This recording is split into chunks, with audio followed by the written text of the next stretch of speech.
네, 오밤중 뉴스 함께하고 계십니다.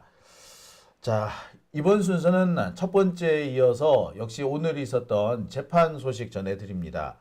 두 번째 전해드릴 재판은 송영길 전 소나무당 대표 공판 소식입니다. 역시 강지호 기자가 다녀왔습니다.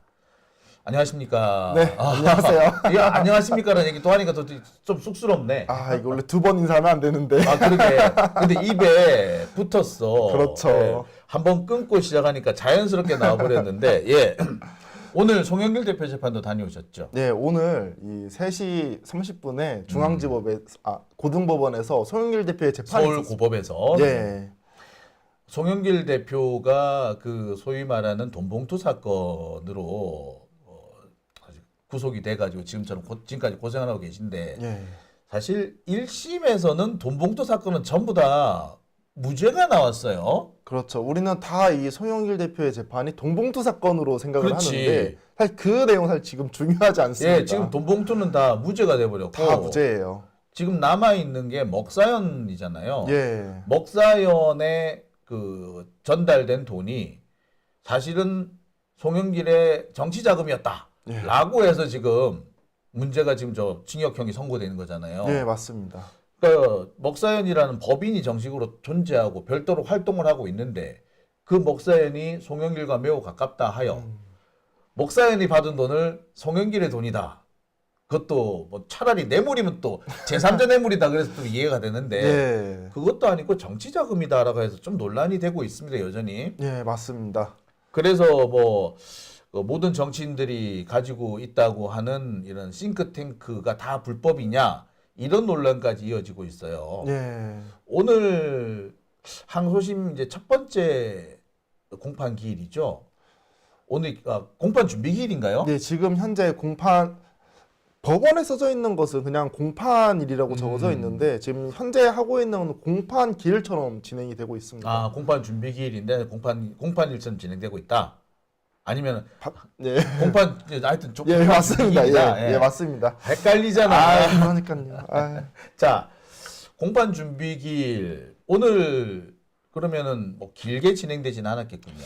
이 재판도 오늘 50분 정도 진행이 되었습니다. 50분 정도. 네. 야, 그러면은 수원지법에서 서울 고법까지 왔다 갔다 이동하는 시간이 더 걸렸겠는데. 예, 이동하는 시간이 더 걸렸습니다. 자, 그러면 오늘 50분 동안의 공판이긴 하지만 역시 또 오늘도 이게 볼 게 많았다라고 하시던데 예. 어떤 내용이었습니까? 오늘 어떤 내용이냐면 이제 이정근과 관련된 내용이 처음에 나왔습니다. 네, 이게 이제 돈봉투 네, 부분이죠. 돈봉투 부분인데 이 처음에 변호사와 검사의 의견서라든지 제출서를 이제 얘기를 하게 되거든요. 네, 이정근이 이미 제출을 했었습니다. 휴대폰을. 네, 근데 그래서 이 휴대폰을 모든 거 전부 다 제출할게요라고 시작이 해가지고 돈봉투 사건이라든지 송영길 대표의 재판이 시작이 된 거예요. 그렇죠. 원래는 이정근 씨 핸드폰에서 나온 녹음 파일 때문에 이 사건이 시작이 됐는데 그러면은 이정근 씨의 핸드폰이 그 합법적으로 제출이 되었느냐 안 되었느냐 이게 상당히 중요한 거죠. 이게 핵심이죠. 예, 이게 불법적으로 제출이 됐다라고 하면 여기서 나온 증거는 다 쓸 수가 없게 되는 건데 1심에서는 제출은 합법인데 여기에서 제출 목적을 벗어난 거. 그 원래 이정근이 그 휴대폰을 제출할 때는 본인의 돈 거래와 예. 관련된 것만 제출한 거라고 봐야 되는데 다른 것까지 다 나와가지고 그렇죠. 골라야 된 거 아니에요. 그러니까 그 부분 원래 최초 사건이 아닌 나머지 별건들은 다 무효다라고 해서 지금 그 송영길 대표도 1심에서 무죄 나온 거잖아요. 네, 맞습니다. 요걸 다시 지금 검찰이 다시 시비를 걸고 있는 거네요. 지금 다시 시비를 걸고 있습니다. 그래서 변호사 측 같은 경우에는 이정근의 제출 의사가 명확하지 않다라고 지금 얘기를 하고 있고 알선 수재로 이미 제출된 건데 지금 다른 재판에도 사용이 되고 있다. 그 다른 재판은 송영길 대표 재판입니다. 그래서 이 형법에 따르면 명확한 의사가 있더라도 그렇게까지 인정될 수 없다라고 얘기를 합니다. 그러니까 제가 늘 우리가 얘기를 하면서 했던 게 내가 뭘 잘못해가지고 네. 하다못해 내가 이제 만약에 만약에 살인 사건으로 붙잡혀갔어. 살인 사건을 붙잡혀가서 휴대폰을 냈어. 그래서 그러면 이 핸드폰에서는 그 살인 사건과 관련된 자료만 뽑아야지 엉뚱하게 옛날에 다른 뭐 마약 사건으로 관련된 내용을 여기서 뽑아가면 안 되게 돼 있는 거예요. 그렇죠. 설령 마약 사건까지 증거를 뽑아낸다라고 하더라도 이거를 다른 사람 재판에 또 쓰면 안 된다. 맞습니다. 예, 이게 이렇게 우리나라 증거법 디지털 증거법에 그 움직일 수 없는 그 원칙으로 돼 있습니다. 이게 디지털 증거라는 게 핸드폰에서 별의별 게 다 나오잖아. 그렇죠. 그러니까 이거를 핸드폰을 이걸 증거 능력을 무한정 인정해 버리면 예, 쉽게 말해서 사람을 하나 바보 만들 수도 있어요. 영구의 감옥에 갇힐 수도 있어. 사실상 휴대폰이 지금은 그 사람의 치부책이라고도 볼 수가 있는 네. 거예요. 네. 근데 그 블랙박스. 휴대폰을 네, 블랙박스죠. 근데 그걸 제출하면서 내 거 휴대폰 다 사용하세요라고 한 사람이 어디 있겠습니까? 그렇지. 그러니까 법적으로도 그렇게 말을 했다고 하더라도 전부 다 그건 인정해줄 수 없다라는 게 지금 형법입니다. 이 비슷한 사례가 뭐냐면 예. 옛날에 저 SBS의 그 아나운서 한 분이 그 지하철역에서 그 다른 여성들의 치마 속을 촬영하다가 한번 적발이 된 적이 있어요. 그래서 이분이 이제 아주 망신 톡톡히 당하고 회사도 쫓겨나고 하여튼 뭐 그렇게 되신 분이 한 분 계세요. 예. 이 양반이 근데 나중에 최종적으로는 벌금형이 나옵니다. 처음 시작할 때는 이 양반 핸드폰을 뒤지니까 별의별 사진이 다 나오는 거야. 난리도 아니었거든. 예. 야, 이 사람 진짜 잘못하면 징역 몇십 년 나오겠다 뭐 이러겠는데 나중에 어떻게 됐냐면은 최초로 적발된 사진 외에 나머지 사진은 증거로 쓸 수 없다가 된 거야. 처음에 내가 핸드폰을 제출했다고 하더라도 딱 걸린 고건, 지하철에서 치마 밑을 짚었던 고건만 하라는 거지 나머지 1년 전 거, 2년 전 거 이거는 아니지 않느냐. 또는 뭐 그 포르노 본 거, 다른 사람 뭐이 찍어놓은 거 뭐 그 다운 받은 거 요런 것들까지 다 끄집어내 가지고 처벌하지 말라라는 판결이 나온 거예요. 그래서 최초에 걸린 그 부분만 처벌을 받고 나머지는 다 무죄가 돼 버립니다. 위수증이니까. 위수증이 말 그대로 위수증. 아유. 근데 그 논리를 그대로 가지고 오면은 사실 이정근 씨도 많은 부분이 무죄가 나와야 정상이야. 그래서 사실은 먹사형 관련된 것도 보면 갑자기 먹사형 수사를 한 게 아닙니다. 아하. 이 동봉투 사건, 그러니까 이정근의 녹취록 때문에 동봉투 사건이 됐었던 거고 이 동봉투 사건 수사를 하다 보니 먹사형까지 가게 된 거거든요. 야, 별건의 별건이네요. 그렇죠. 별건의 별건입니다. 그래서 이런 것들을 다 고려해 봤을 때는 사실 먹사형도 위수증으로 무죄가 나와야 정상인데. 아니 그러면은 송영길의 자료도 아니고 그렇죠. 이정근의 자료로 송영길을 옥매해 놓고서는 네. 그걸로 옥매이지가 않으니까 별건을 또 가져와 가지고 옥매려고 했다. 그렇죠. 그런데 최초 그 나온 그 핸드폰 자료는 이거 약간 위수증이다. 네. 그럼 목사인 부분도 무죄가 될 정상 아닌가? 그렇죠. 이게 아. 수사가 어떻게 진행됐냐면 동봉투 사건이 딱 터지고 나서 이게 뭐 6천만 원, 뭐 1,000만 원 이런 그렇죠. 돈을 어떻게 해결할 것인가에 대한 그런 진술들이 나왔어요. 그래서 그 돈의 출처가 뭐냐라는 이야기가 나와 사실 목사형까지 수사가 들어간 거였거든요. 아, 그러니까 송영길 대표가 사용한 돈이 있는데 그렇죠. 그 돈의 출처가 어디냐? 먹사인이다. 그래서 지금까지 이제 재판이 진행이 된 거군요. 그렇죠. 이제 동봉투 사건에서 돈을 전달했다라고 하니 그 돈이 어디서 나온 거냐? 아, 예. 진짜 이거는 끼워 맞췄다는 느낌도 좀 드네요, 검찰이. 그렇죠. 끼어 맞췄다라는 느낌이 들죠. 예, 그렇게 되면은 이 항소심 같은 경우에 물론 1심에서 좀 안 좋은 결과가 나오긴 했지만 항소심은 해볼 만하다라는 생각이 드는데 지금 많은 분들이 그 말씀을 하세요. 송영길 대표 석방 혹시 하면 안 되냐, 보석 안 되느냐 뭐 그런 얘기가 있거든요. 그렇죠. 보석 신청은 했나요? 우선 이 변호사 측에서 보석 신청은 아마 저번에 했던 걸로 기억이 납니다. 그래서 그거와 관련돼서 논의를 하게 되는데 판사님께서 의견서는 충분히 봤다라고 얘기하면서 검사 같은 경우에는 이정근 관련 증거 인멸의 문제 때문에 반대를 한다. 그리고 변호인 측이 전에 이정근과 만났다라는 근거를 들고 있다라고 얘기를 하셨고 그리고 피고인 같은 경우에는 방어권이 필요하다고 주장을 하면서 이 석방을 요청을 했다. 근데 이 내용에 대해서는 추후에 논하겠다라고 얘기를 하더라고요. 이정근 파일을 어쨌거나 이정근의 녹취록 때문에 이 사건이 시작된 거고 증거도 다 거기 있는데 그렇죠. 그건 이미 확보되지 않았나요? 근데 무슨 증거인멸이죠? 저도 그게 도대체 이해가 되지가 않거든요. 이미 1심에서 증거 제출될 거 다 제출됐고 그렇죠. 증인들 이미 부를 거 다 불렀는데 왜 2심에서 이 증거 인멸 때문에 송영길 대표를 이 석방을 안 하게 막는지는 제가 도저히 이해를 못 하겠습니다. 이건 그냥 괴롭힘이 아닌가. 일단 항소심 전체적인 분위기는 뭐 오늘 보실 때 어떻던가요?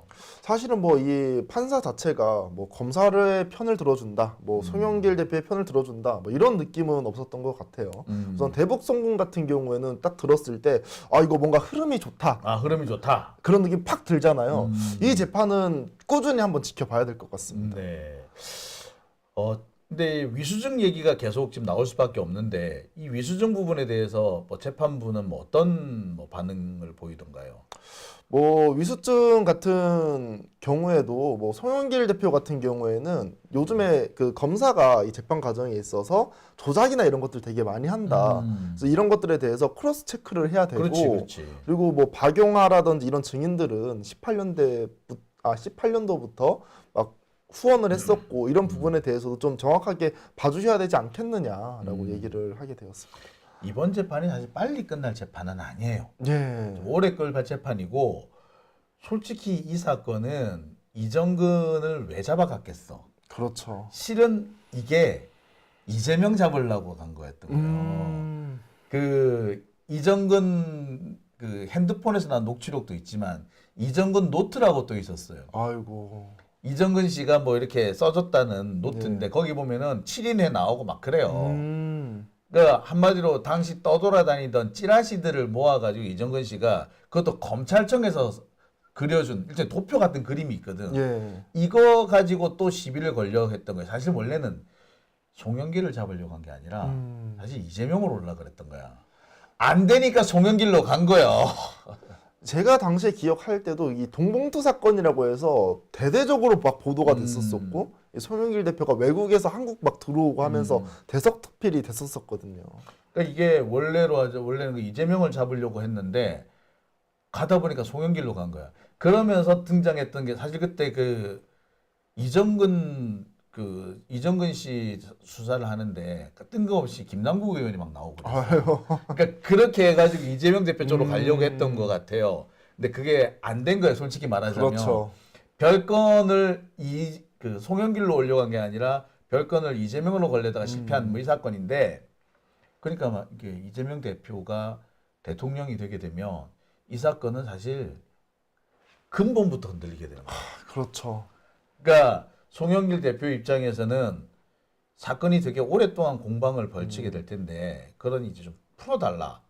장기간에 걸친 어떤 공방을 벌여야 되지 않겠느냐 이 얘기를 하시는 걸로 보이거든요. 근데 재판부가 재판을 빨리 끝낼 의도는 또 없어 보여요. 예. 그리고 제가 좀 안타까웠던 게 이 송영길 대표가 이렇게 딱 들어오시는데 네. 이 완전 이 백발에 이 수의를 입고 있다 보니까 반대로 윤석열이랑 오버랩이 되더라고요. 그렇죠. 그러니까 윤석열 같은 경우에는 내란죄를 저지른 인물인데도 불구하고 보석을 허가해주고 송영길 대표 같은 경우에는 이게 재판 자체도 말이 안 되는데 보석을 허가 안 해준다라는 것 자체가 상당히 좀 가슴 아픈 그런 일이었습니다. 내란 얘기가 나왔으니 말인데 그 계엄령 선포되던 그날 국회 정문에서 제가 송영길 대표를 뵀어요. 예. 그러니까 송영길 대표가 그때 시민들과 함께 경찰 군인들과 싸우고 계셨거든요. 그러니까 오히려 계엄령에 맞서서 싸운 사람은 감옥에 있고 계엄령을 선포한 내란 세력은 버젓이 돌아다닌 것 같아서 영 좀 씁쓸하네요. 예. 자, 송영길 대표 오늘 여러 가지 얘기를 펼친 걸로 알고 있는데 또 어떤 주장들을 내놨습니까? 그리고 이제 두 번째로는 수사검사와 검소검사의 구분에 대한 문제가 나왔습니다. 현재 우리나라 지금 검찰청법에 예. 수사에 관여한 검사는 공판에 관여할 수 없도록 돼 있어요. 그렇죠. 그래서 공판 검사, 그러니까 기소는 수사는 뭐 누구나 하더라도 공판, 공소 제기는 반드시 수사를 하지 않은 검사가 하게끔 되어 있거든요. 그렇죠. 이 문제가 지금 또 걸리고 있죠. 예, 그래서 검사 측 같은 경우에는 이게 최재훈 부장과 관련된 문제거든요. 근데 문제가 없다. 최재훈 부장. 예, 최재훈 부장. 지금은 이제 제가 알기로는 이 사람이 서울중앙지검 반부패 4부장인가 그럴 거야 아마. 아마 그런 걸로 예, 기억하고 있습니다. 지난번에 그 탄핵당할 뻔했던. 예. 예, 그 인물인데 검사 측에서 뭐라고 얘기하냐? 야, 대통령이 보니까 수사 개시에 5가지를 나눠서 얘기를 한다. 근데 최재현 부장 같은 경우에는 이거 해당 사항 없어. 부장인데요? 예, 부장인데 이 해당 사항이 없다라고 얘기를 하고 있고. 아니 그럼 부하 검사들이 분명히 참여했을 텐데 그렇죠. 그 최재훈 부장 밑에 있는 검사들이 수사하고 한 거 아닌가요? 예, 맞습니다. 그런데 적용이 안 된다고요? 근데 이게 검사가 이렇게 하나의 부서가 있는 거잖아요. 그렇죠. 그래서 거의 부회장인 거고 이 평검사들이 있는데 이 부장검사와 평검사를 나눠서 생각을 해야 된다는 겁니다. 야. 부장검사는 지휘 및 감독을 하는 거지 직접적으로 하지 않다라는 거죠. 아니 그러면 지난번에 탄핵 당했을 때 예. 그럼 지가 직접 수사를 안 했는데 그러면은 지가 이재명 수사한 검사가 아니란 얘기 아니잖아. 그렇죠. 근데 왜 헌법재판소 가가지고는 이재명 수사한 검사라서 탄핵 당했다고 이런 개소리를 시전을 해. 그러니까 그런 말도 안 되는 앞뒤가 안 맞는 얘기잖아 이렇게 되면요. 그러니까 검사뿐만 아니라 우리가 회사를 다니면 거기 부에 있는 부장이라든지 이런 뭐 팀장이라든지 보고 안 합니까? 더 하죠. 일일이 다 허가 받고 사인 받고 하잖아요. 네. 검사도 똑같다라는 거예요. 당연하죠. 그렇죠. 이거는 뭐 좀 길게 얘기할 필요도 없이 아니 부장이 그 부원들 시켜가지고 뭔 일을 하게 만드는데 부원이 했던 일이라서 부장하고는 상관없다. 이 얘기를 한다는 거예요, 지금 검사가? 그렇죠. 검사가? 검사가. 어이구야. 뭐 그리고 되게 웃긴 게 소영길 대표 같은 게 원래 법조인이고 거기 앉아 있는 사람 다 법조인인데 사실 이거 뻔한 거짓말이죠. 야 정말 어처구니가 없는 소리를 하고 있네요. 그래서 이제 소영길 대표가 직접 나서서 얘기를 합니다. 어허. 먹사연 같은 경우에는 나는 고문으로 들어갔고 돈이 들어갔는지 안 들어갔는지도 몰랐다. 당시에 관련자 요청으로 2명의 인물을 만났는데 나를 공모자로 기소를 했다. 검사가. 검찰은 부단위로 지금 기능을 하고 있고 실제로 조사를 받았을 때 최재형 부장검사와 직접 대화도 나눴다. 대한민국 역사상 부장검사를 펜싱하고 공사한 적이 있냐? 없지. 없죠. 그리고 부장검사는 수시로 그런 내용을 체크를 하고 내가 입법과 관련된 수년간 했다. 이와 관련된 검수완박 입법도 했는데 수사검사와 기소검사를 나눠서 기능적으로 통제하는 게 입법 취지인데 그걸 검사가 제대로 안 하고 있다. 그러니까 지금 우리나라 그 검찰청법은 수사에 참여한 검사는 공소에 관여하지 말라거든요. 예. 근데 여기서 수사에 참여했다는 것은 직접 대면을 해가지고 신문을 한 건 당연히 포함될 것이고 그렇죠. 그 사람을 지휘 감독한 실질적으로 지휘 감독한 그 부장 검사까지도 그 사람도 수사 검사에 포함시킨다는 개념이거든요. 그렇죠. 여기에 관여하지 않은 또 다른 검사가 이 공소를 담당하라는 취지인데 야, 나 부장 검사라서 야, 이 봐봐 서류에 내 부장 검사 이름 없잖아. 그러니까 아니야. 그렇죠. 무슨 개소리지. 이게 그리고 되게 이게 웃긴 점이 뭐냐면 법은 입법 취지가 중요한 거잖아요. 송영길 대표는 이거와 관련 입법을 했었던 사람, 그렇죠. 당사자예요. 네. 그러니까 이제 직접적으로 바로 이렇게 대응을 할 수가 있는 거죠. 그래도 최재훈 검사가 그러니까 부장 검사로서 수사에도 관여했는데 지금 재판에도 관여하고 있으니까 이거는 수사와 공소를 분리하는 검찰청법의 원리를 위반했다. 그렇죠. 그러니까 이 사건 기소 자체가 틀렸다. 예. 참 근데 검찰 반응이 참 궁색하긴 하네요. 지들이 이게 이유가 있어. 이게 예. 이 검찰청법을 검찰도 그렇게 유념해서 보지 않고 있었어요. 그러다가 이 법이 시행되고 난 다음에 아차차 한 거야. 그것도 실은 다른 어느 법원에서 이 조항이 있네? 이 조항에 걸려서 이 사람은 공소 기각 이렇게 해버린 거예요. 그 사건이 인천인가 어디서 한번 있었어. 예. 그 이후에 갑자기 이 사건 전체가 부각이 된 거야. 그러면서 송영길 대표도 맞다. 우리가 법을 그때 한번 바꿨지. 라고 하면서 이 문제가 본격적으로 제기된 겁니다. 그런데 검찰은 뒤늦게서야 실수했네. 그러니까 자기 실수가 맞거든. 그렇죠. 발뺌을 해야 되겠는데 발뺌할 게 없으니까 부장검사는 직접 수사 서류에 사인을 안 했으니 부장검사는 수사검사가 아니야. 요런 말도 안 되는 개소리를 지는. 그렇죠. 야, 이 최재훈 검사 이거 똑똑한 줄 알았더니 허술하네요. 의외 뜻밖의 허술함이 있네요. 네. 여기서는 검찰이 좀 밀릴 수밖에 없겠는데요. 제가 들어도 그냥 상식적으로 듣더라도 밀려 보이지 않나요? 그러니까 예. 검찰의 논리가 상당히 궁색해 보여요. 예, 맞습니다. 근데 만약에 이게 받아들여지면 공소 완전 기각이에요. 그렇죠. 야, 요거는 판사도 어느 정도 생각이 있겠는데요.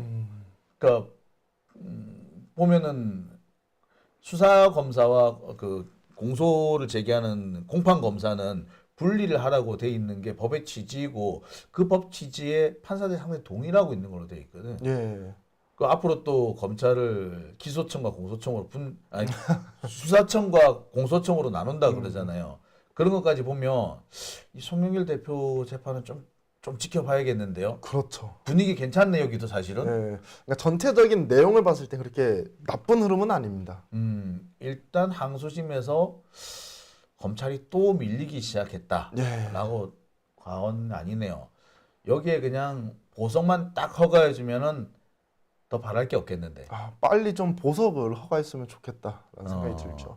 자, 오늘 뭐 재판에서 또 어떤 뭐 눈에 띄는 점이 있던가요? 그리고 이제 마지막 먹사형과 관련된 이야기가 나왔는데요. 네. 사실 지금 재판에서 가장 중요한 거는 먹사형과 관련된 내용입니다. 결국에는 지금 그거 하나만 남았으니까. 왜냐하면 그 유죄 판단을 받은 게 먹사형 부분밖에 그렇죠. 없기 때문에. 예. 그래서 이제 판사 같은 경우에는 먹사형과 관련된 부분을 정리해주라고 요청을 해요.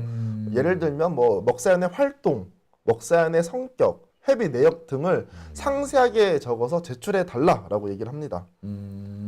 그래야지 먹사연에 들어간 돈이 진짜 정치 자금인지 그렇죠. 아니면 먹사연에 그냥 회비 혹은 후원금이었는지 명확해진다. 그렇죠.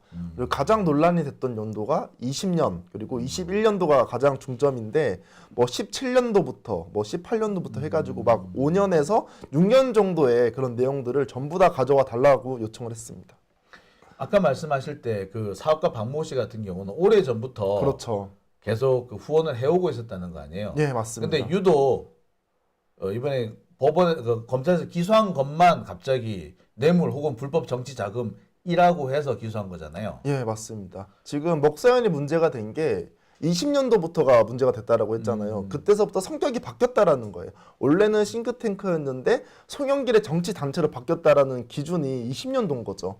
근데 방용하 회장 같은 경우에는 먹사연에 18년도부터 후원을 했던 사람이에요. 근데 갑자기 20년도 이럴 때 송영길 대표랑 묶어가지고 너 뇌물 준 거 아니야? 소각장 그 관련돼서 그 얘기를 지금 사실 검사가 하고 있다라는 거죠. 정말로 깝깝한 부분이 그러면 검찰 말로 들면은 2020년 이전의 먹사연과 이후의 먹사연은 완전히 다른 단체다. 그렇죠. 그러면 그 다른 단체라고 보는 이유가 있을 거 아니에요. 그렇죠. 그럼 뭐래 그거는 또? 이게 송영길 대표가 이 당대표 경선에 나가잖아요. 그때 이후에 먹사연이 송영길의 개인 단체처럼 변했다라고 성격이 변했다라고 얘기를 하는 겁니다. 왜 그러냐면 먹사연이 왜 송영길의 단체냐? 그 송영길 이 캠프랑 먹사연이 관계가 있고 그리고 이 먹사연의 돈이 송영길한테 돈이 쓰였다. 그리고 이 정책과 관련된 내용들을 송영길이 사용을 했다. 등등 이러한 내용으로 얘기를 하는 거거든요. 정책 사용된 거야 당연한 거고. 그건 당연한 거잖아요. 그건 싱크탱크가 그거 정책 만들려고 있는 건데 그 먹사연의 그 정책을 송영길이 가져가 썼다. 그건 문제가 안 될 것 같은데 그것을 먹사연을 송영길과 동일시하는 근거로 삼았다는 건가요? 그렇죠. 이제 사실은 가장 뭐 근거로 삼는 것은 이제 송영길 대표 측에서 그 선거 캠프에 있던 사람들과 먹사연에 있는 구성원들이 같이 뭐 단톡방이 있었다라든지 이런 얘기를 쭉 하면서 살짝 하나 곁들인 거죠. 그건 사실 정책 관련된 거. 단톡방 가지고 그 얘기를 할 수 있나? 단톡방은 많이 만들지 않나요? 이렇게 저렇게? 단톡방은 사실 많이 만들고 요즘에 이런 말이 많잖아요. 우리가 이성적으로 논리적으로 생각을 하면 논리적이 않은 사람을 이해할 수가 없다. 그런 말도 많이 나오는데 사실 제가 쭉 다니면서 저도 이해가 안 됐습니다. 목사는 도대체 뭐가 문제인 것이냐. 나경원도 있고 한동훈도 있을 것이고 다들 정치인들이 싱크탱크를 가지고 있거든요. 그렇죠. 유명한 정치인들 같은 경우에는. 근데 그런 사람들에 대해서는 전혀 문제시를 여기지 않고 하필 이 송영길만 이 타겟팅해가지고 하는 것은 매우 문제가 있다. 뭐 정치적인 탄압이지 뭐. 결국엔. 그렇죠. 그러니까 이 사건도 참 이런 말씀 드려 죄송합니다만 이재명 대표가 대통령이 되면 자연스럽게 해결돼. 야, 근데 그런 분위기를 일단 재판부도 어느 정도 좀 띄우고 있는 것 같기도 해요. 그렇죠. 검찰 여기서도 보면은 검찰의 공소장을 되게 조금 면밀하게 훑어보는 듯한 분위기도 있어 예. 보이고요. 예. 판사들이 이렇게 나온다는 것 자체가 사태가 상황이 바뀌었다. 예. 판 뒤집어졌다. 판 뒤집어졌다. 라는 걸 뭐 말하지 않나라는 생각이 드네요. 예. 자, 오늘 참 많은 곳 다녀오셨는데 고생 많이 하셨습니다. 아우 감사합니다. 내일은 재판이 따로 없죠? 내일은 그 내란 관련된 재판이 있는데 군사중앙지법에서 열립니다. 근데 그 재판을 방청할 수 있을지 없을지는 제가 잘 몰라서 오늘 한번 다녀와 보려고 합니다. 네, 아유 바쁘시네. 예, 뭐 박안수라든지 뭐 이진우라든지 이런 재판이 진행이 되더라고요. 네, 알겠습니다. 아 이거 참 저는 이렇게 강지호 기자가 이렇게 취재를 해오면 참 좋은데 네. 강지호 기자가 많이 바쁘겠네요. 그렇죠. 네, 오늘 고생하셨고요. 예, 앞으로도 계속 소개해 주시기 바랍니다. 네, 알겠습니다. 네, 오늘 여기서 마치겠습니다. 예. 수고하셨습니다. 감사합니다.